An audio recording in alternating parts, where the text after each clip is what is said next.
ഇന്ന് നമുക്ക് അടിപൊളി ബീഫ് കിട്ടിയിട്ടുണ്ട്. ഇത് വെച്ച് ഒരു സൂപ്പർ ബീഫ് കറി ഉണ്ടാക്കാം. അപ്പോൾ എല്ലാവർക്കും ബീഫ് കറി ഇഷ്ടമാണ്.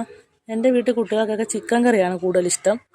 ആദ്യം നമുക്ക് കഴുകി വൃത്തിയാക്കിയ ബീഫിലേക്ക് ഉപ്പ്, മുളക് പൊടി, കുറച്ച് മഞ്ഞൾപ്പൊടി ഇട്ട് കൈകൊണ്ട് നന്നായിട്ടൊന്ന് യോജിപ്പിച്ചെടുക്കണം. മിക്സ് ചെയ്ത് ഈ ഉപ്പും മുളക് പൊടിയും എല്ലാം ബീഫിൻ്റെ എല്ലാ ഭാഗത്തും എത്തുന്ന രീതിയിൽ കുഴച്ചെടുക്കണം. ഇനി ഇത് കുക്കറിനകത്തേക്ക് ഇട്ട് ഒന്ന് വേവിച്ചെടുക്കാം.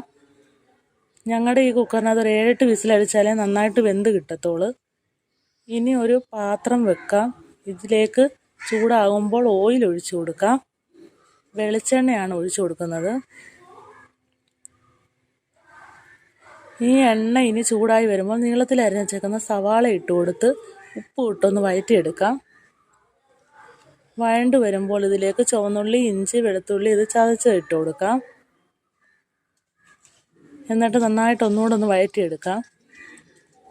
ഇനി ഇതിലേക്ക് അരിഞ്ഞ് വെച്ചിരുന്ന പച്ചമുളക് ഇട്ട് കൊടുക്കാം. പച്ചമുളക് എരി കൂടിയ പച്ചമുളകായതുകൊണ്ട് കുറച്ചേ ഇട്ട് കൊടുത്തിട്ടുള്ളൂ.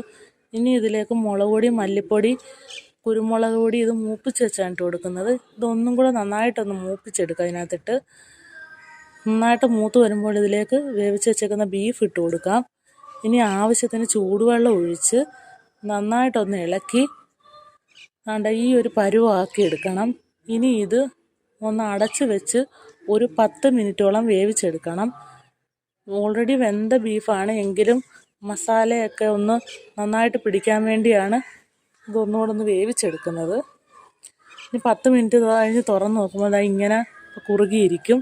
ഇതിലേക്ക് നമുക്ക് ഗരം മസാലപ്പൊടിയും ആവശ്യത്തിനുള്ള ഉപ്പും കറിവേപ്പിലയും കൂടി ഇട്ട് നന്നായിട്ട് ഇളക്കിയിട്ട് ഒന്നും കൂടെ അടച്ച് വെച്ച് 5 മിനിറ്റ് വേവിച്ചതിന് ശേഷം നല്ല അടിപൊളി ബീഫ് കറി റെഡിയാവും. ഇത് കണ്ടോ, നല്ല സൂപ്പർ ബീഫ് കറിയാണ്. നല്ല മണമൊക്കെ വരുന്നുണ്ട്. നമുക്ക് അപ്പം, പൊറോട്ട, ചപ്പാത്തി, ചോറ് എന്തിൻ്റെ കൂടെ വേണമെങ്കിലും കഴിക്കാം. അപ്പോൾ ഞങ്ങൾക്ക് ബീഫ് കറി ഉണ്ടെങ്കിൽ അപ്പം മസ്റ്റാണ് ഇവിടെ.